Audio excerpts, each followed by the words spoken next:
Have you ever just stopped and looked at something like, well, the internet, this massive tangled thing, and wondered how on earth it got organized? Right. How did we get from, that early chaos to this? Exactly.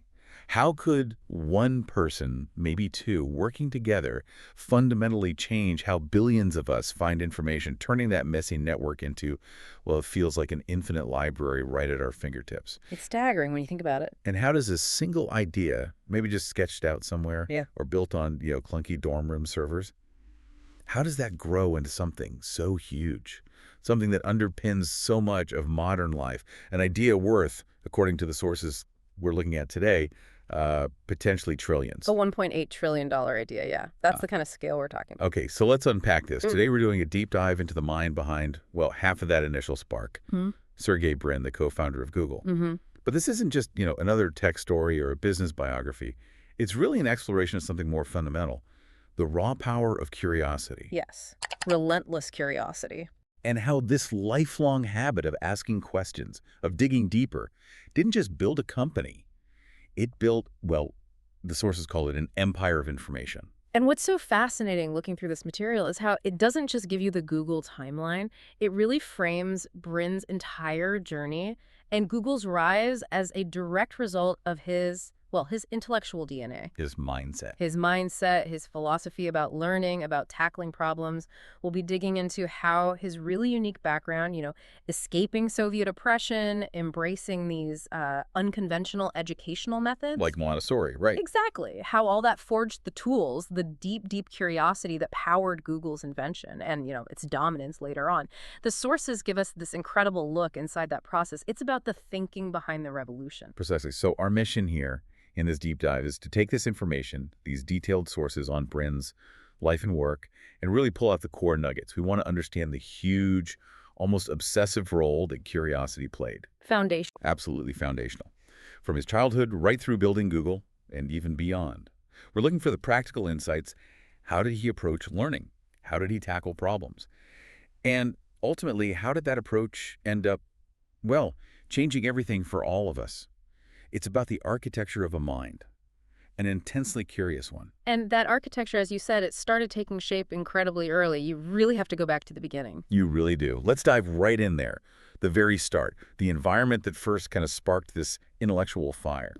We start with his family roots. Sergey Brin, born in Moscow in 1973. Right. And the source material describes that setting as being shaped by, and this phrase is powerful, political suppression and intellectual contradiction. That phrase itself, it just hits you, doesn't it? Political suppression, okay, a system limiting freedom, but then intellectual contradiction. Yeah, what does that really mean? It hints at this idea that maybe behind closed doors, ideas were buzzing, vibrant even, but publicly stifled. Ah, okay. That tension. That specific tension in the environment he was born into, it's really key to understanding the choices his family made later.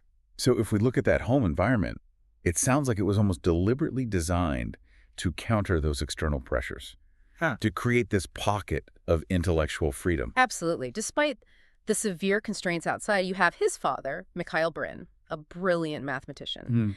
And the sources highlight something specific and just profoundly unfair.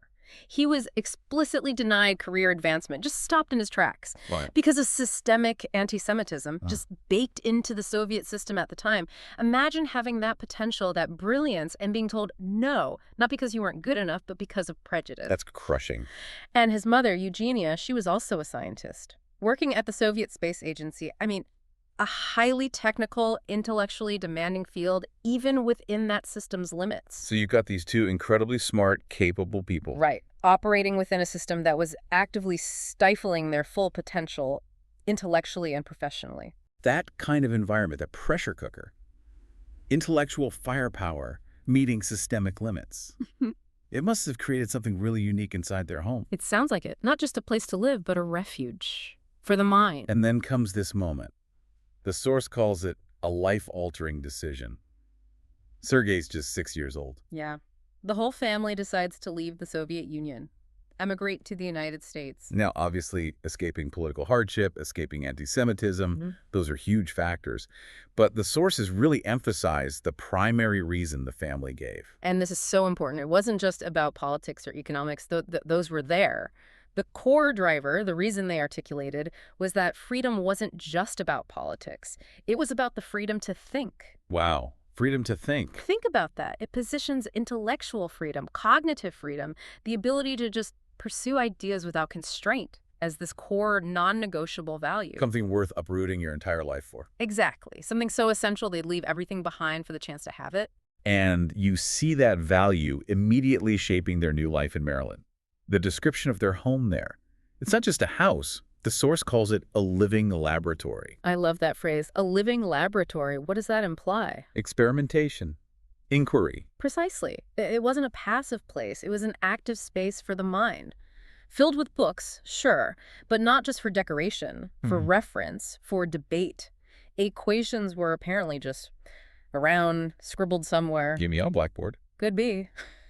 And academic debate. You can picture the dinner table, right? Not just, how was your day? No, conversations flow between math, ethics, and scientific theories. It paints this picture of constant, dynamic wrestling with complex ideas. Not just absorbing facts, but dissecting them, challenging them, debating as a family. And that's where the real training ground for his curiosity kicked in, right? He wasn't just watching this happen. No, he was actively brought into it, shaped by it. Fundamentally, he was encouraged to ask why. Not just memorize the answer for the test. Exactly. Understand the reasons, the mechanisms, the connections underneath. And the sources highlight this was deliberate parenting.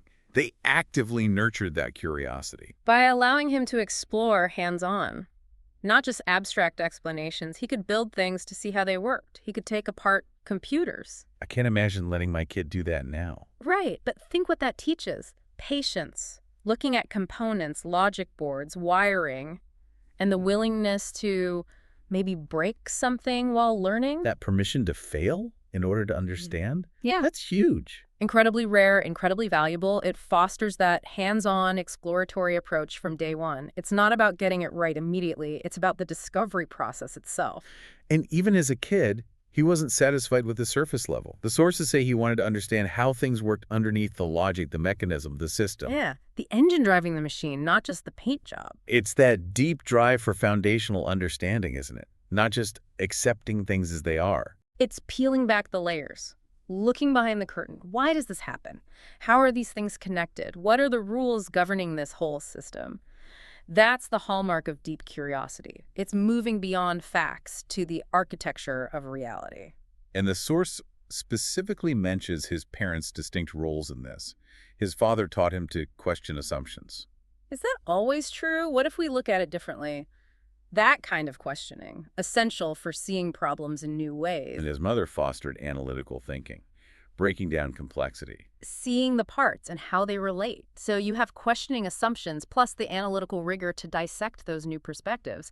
Incredibly powerful combination. But the real key takeaway from this period, the sources argue, wasn't just the skills. It was the whole environment they created. The environment of inquiry. Yeah. An environment where curiosity was not just welcome, it was expected. Think about that shift. Not just a charming trait, but the fundamental way you engage with the world. It became the air they breathed, intellectually. Precisely. And it shows the immense power of that early environment. When curiosity is expected, rewarded, it gets baked in. It becomes a habit, a primary mode of interacting with everything. That comfort with asking why, with exploring hands-on, absolutely critical for everything that came next. Okay, so the seeds were planted at home, in that living laboratory. Where did this curiosity engine get its first big tune-up outside the family? That brings us to the next major influence, his education. Specifically Montessori. Section 2, the Montessori mind. And this, the sources explain, is really different from traditional schooling. Big emphasis on self-directed learning, hands-on exploration.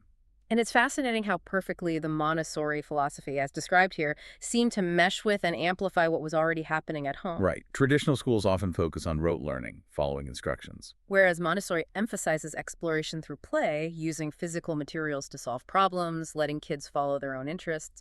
It's about empowering them to discover truths for themselves, as the source puts it. Not just force-feeding answers. Exactly. So for young Sergey, this meant that in this specific school setting, curiosity wasn't a distraction, it was the curriculum. What a concept. Imagine school where asking tons of questions isn't disruptive, but the main point. It's a profound difference. He was encouraged to tinker, to question, to investigate. If something sparked his interest, he wasn't told later, he was given the space and tools to explore it, right then and there. And the sources give concrete examples. He didn't just learn math formulas. He built things to understand how math worked, using those physical Montessori materials, grasping concepts like volume or area by actually manipulating things. And not just memorizing historical facts. No, he was encouraged to follow the logic behind them, understand the why, the causal chains, the underlying principles. It's process over just knowing the what, active engagement, direct fuel for curiosity. And the result, the source says, wasn't just about academics. It fundamentally shaped how he thought, made him independent in thought. Yeah, developing confidence in his ability to figure things out on his own without needing constant validation. How does that happen? Well, when you're empowered to explore and discover, you learn how to learn. You develop those metacognitive skills thinking about your own thinking. You're not looking for the one right answer from the teacher. You're learning to trust your own process. Exactly. Yeah. Your own investigation. It builds resilience, self-reliance. He learned to trust his own inner compass, even if his focus seemed odd to others. Now, here's where it gets really interesting, connecting this past to the future. The source says, years later, looking back, both Sergey Brin and Larry Page credited their Montessori backgrounds. Both of them. As a key reason for their innovation. That's not a coincidence. So what was it specifically about Montessori that they felt led to Google? The sources suggest a few things. This belief in learning through active discovery, not just listening. A preference for making things, building, experimenting, over just memorizing. And crucially, Confidence it instilled. To trust their instincts. To go beyond conventional boundaries. Think about it. Traditional education often rewards fitting in, mastering the known. Montessori, as they saw it, rewarded questioning, building, exploring, forging new paths based on genuine curiosity. so this early experience gave him what the source calls cognitive freedom. Yes, that freedom was transformative, not just knowing facts, but connecting them in new ways, questioning the existing structure of information, imagining new ones, Which allowed him to see a search engine not just as a tool, but as something much bigger, a way to decode the world's information, bringing order to that digital chaos. The seed planted at home was now nurtured, amplified, and a classroom built for explorers. it wasn't just school, it was foundational, setting up the cognitive architecture for Google. Absolutely critical. Okay, from that home lab in the Montessori classroom, we follow him to the next stage. Stanford, Section 3. Stanford turning learning into action. Right, PhD in computer science. And the source says by the time he got there, he wasn't your typical grad student. He was already operating like this intellectual explorer. His Yeah. methods were set. That mindset was firmly in place, that curiosity engine running strong. But Stanford offered something new, intense rigor, cutting-edge research, and just this concentration of brilliant minds, including Larry Page. It was an environment where, as the source puts it, curiosity was currency. Yeah, asking sharp questions, proposing novel ideas, pursuing unconventional paths. Yeah. That was valued, highly encouraged. And his approach, even among these other bright sparks, it stood out. He wasn't just going to lectures, doing assignments. Well, the source describes him showing up uninvited to professors' offices, not asking permission, but eager to debate ideas, challenge assumptions, start research collaborations based on his interests. That takes some guts as a grad student. It shows incredible intellectual energy, that self-directed nature. He wasn't passive. He was actively seeking engagement, pushing boundaries, forging connections. His mind and he himself didn't sit still. Constant motion. And in this intense environment, he meets Larry Page, described as having an equally restless intellect. Mm-hmm. But interestingly, the source notes, they didn't click immediately as collaborators. Their first interactions were, apparently, filled with debates and disagreements. Which can actually be a really good sign. Intellectual friction. It means they were both strong, independent thinkers, willing to challenge each other. Sharpening ideas through debate. Exactly.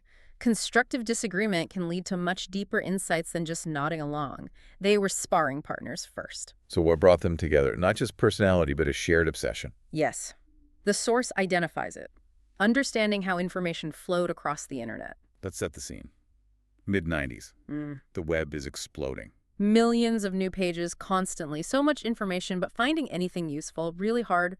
Early search engines were basic. keyword matching mostly, lots of junk results. A chaotic, disorganized mess, basically. Pretty much. And this chaos, this problem of information overload, led Brin and Page to ask that really crucial, deeper question, as the source calls it. Not just, how do we find keywords faster? No, it was fundamentally different, they asked. What makes one web page more important than another? That's a game changer, shifting from the content on the page to the context around it. It's about understanding the web's structure, its significance as a whole, not just isolated bits. A classic example of curiosity leading you to reframe the entire problem, seeking a deeper layer. And this question directly led to their big research project, which had a great name initially, Backrub. Haha, yes, Backrub. It was the practical outcome of their curiosity about web structure. They built a system to crawl the web, but focused on link structures. Who links to whom? Exactly. They saw those links not just as pathways, but as indicators of importance, like academic citations. Their skills complemented each other perfectly here. How so? Brin's strength was in data mining and visualization, making sense of these huge data sets of links. Page brought the mathematical modeling needed for the complex algorithm to process it all. And the source makes this really crucial point about their motivation then. This wasn't a business idea yet, it was a research problem. So important. They weren't thinking profit. They were academics, fascinated by the intellectual challenge, just trying to solve something they found fascinating. Curiosity was driving the bus.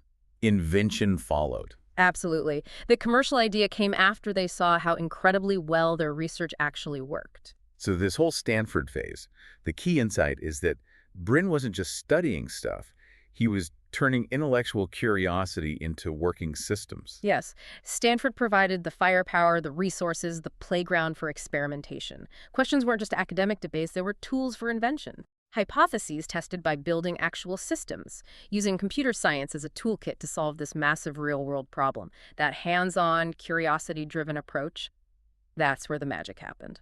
And that exploration, asking that better question, building those systems, it led straight to the core of what makes Google, Google. Let's move to section 4.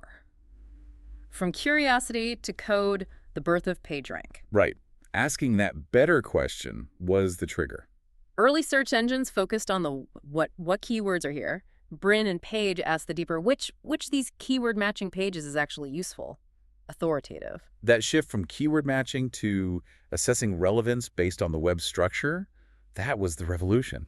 And Brin's background, data mining, seeing relationships, that really shaped this view, didn't it? He saw the web not as isolated pages, but as a living network of connections. The relationships between pages were key, maybe even more important than the content on a single page. Seeing the web as a dynamic system. Exactly. While most saw documents, he saw connections, endorsements.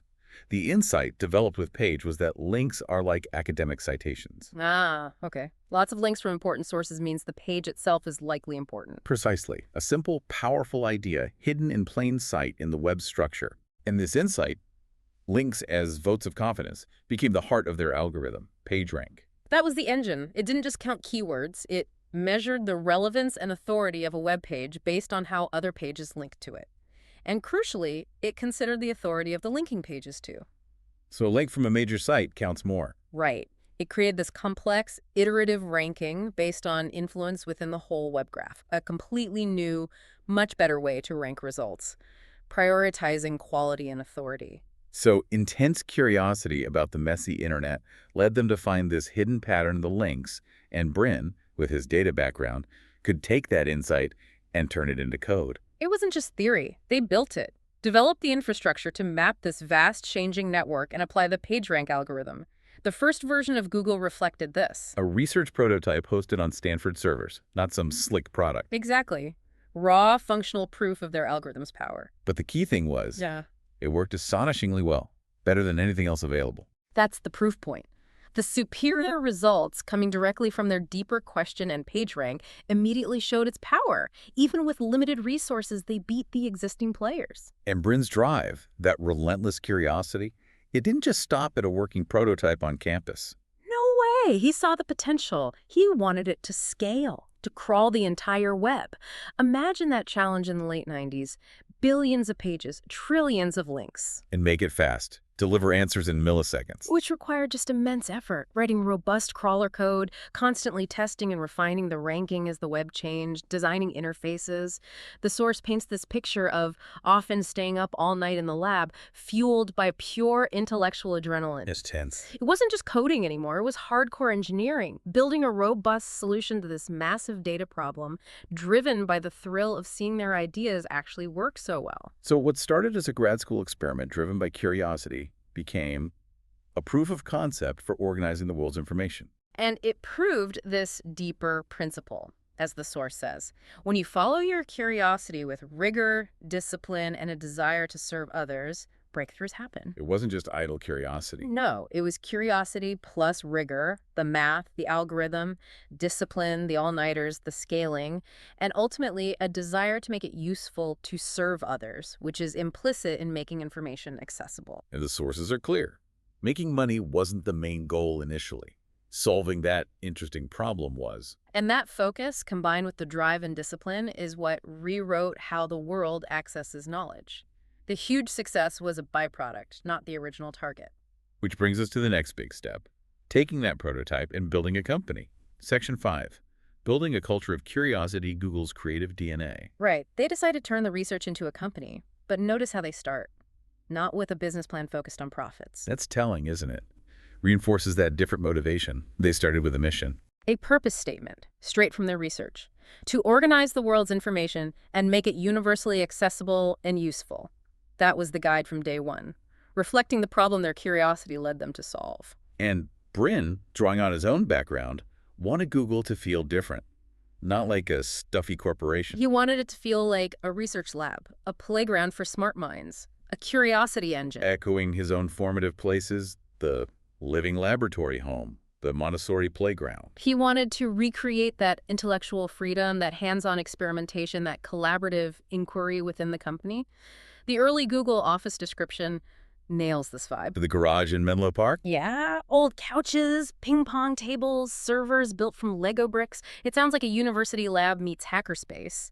Comfort and tools for tinkering over corporate polish. And Brin himself embodied this, not stuck in an office, rollerblading around, debating over lunch. Constantly encouraging engineers to tinker first, refine later. That's pure learning by doing, right? Scaled up. Exactly. Prioritizing experimentation, rapid prototypes, exploring possibilities over rigid plans or fear of failure. His core belief: the best ideas didn't come from authority, but from experimentation, from engineers free to explore their own insights. You had to try things, see what worked, what didn't. And this belief led directly to maybe Google's most famous policy, 20% time. Giving engineers 1 day a week, 20% of their time, to work on anything that sparked their curiosity. That's a serious investment in curiosity. It wasn't just a perk. It was dedicating significant resources engineer time to just exploring, betting that letting curiosity roam free would pay off unexpectedly. And did it. Massively. The source gives huge examples. Gmail, Google News, AdSense, all started as 20% projects. It wasn't just feel good, it was an incredibly effective innovation engine powered by individual curiosity. And Brin's leadership style is described as hands-on but open. Yeah, he wasn't just delegating, he was an active participant, still writing code, testing features, joining brainstorms, engaged at the ground level, always learning alongside the team. His constant question: what haven't we tried yet? That's the embodiment of that experimental, curious mindset, pushing people beyond the obvious, avoid complacency. And the culture emphasized transparency, collaboration, data over opinion. Making questions valued more than credentials. That's critical. If ideas are judged on merit, not title, everyone feels empowered to contribute. The source says, if you had a better idea, no matter your title, you were expected to speak up. That dismantles those traditional barriers, creates a flatter, more dynamic environment where good ideas can surface from anywhere. And this culture, the source argues, came straight from Brin's own mindset. Absolutely. His core principles got baked into Google's OS. Learning never stops. Questions come before hierarchy. Every product begins with a puzzle worth solving. They weren't just building a search engine. They were building a learning machine, an organization designed to acquire knowledge, process info, generate new ideas, fueled by that same exploratory spirit Brin had since childhood. And that spirit, the sources say, it's still baked into the company's DNA today, driving AI research, moonshots, everything. So he builds this incredible curiosity engine first in himself, then in Google. What happens next? When that engine powers a global giant and makes him incredibly wealthy, does the curiosity fade? Section 6 looks at this. A lifelong student, the power of never stopping. And this is maybe one of the most remarkable parts. Even after Google became this empire, after all the success and wealth, his core identity as a learner apparently remained constant. He didn't lose that drive. Doesn't seem like it. Despite overseeing this massive company, he still approached life like a student, curious, open, hungry for knowledge. The wealth didn't dull that edge. And his exploration wasn't just limited to Google's business. The sources list this incredibly diverse range of things he dove into. Not out of necessity, but out of genuine fascination. Look at what He taught himself to cook, probably wanting to understand the chemistry, right? Studied biotechnology, super complex field, took flying lessons, mastering the physics of flight, got deep into AI and neuroscience. Wow. It's all about understanding complex systems, isn't it? Yeah, Food science, the body, flight, intelligence. exactly. Learning because the subjects genuinely excited him. There's that quote the source shares that just nails it. I didn't start out with the goal of making a huge company, he said. I just wanted to work on something that excited me intellectually. That really says it all. Curiosity and intellectual excitement were the primary drivers all along. Not profit, not scale, just the fascination of the problem itself. And that intrinsic drive kept him engaged, kept him relevant, even as Google became enormous. He kept reading widely, asking tough questions in board meetings, staying close to the engineering teams. Still preferring data over assumptions, prototypes over promises, exploration over execution early on. That scientific, exploratory mindset never left, trusting evidence and experiments over speculation. And his personal life seemed to reflect this focus on substance too. Relatively low-key, right? Especially early on.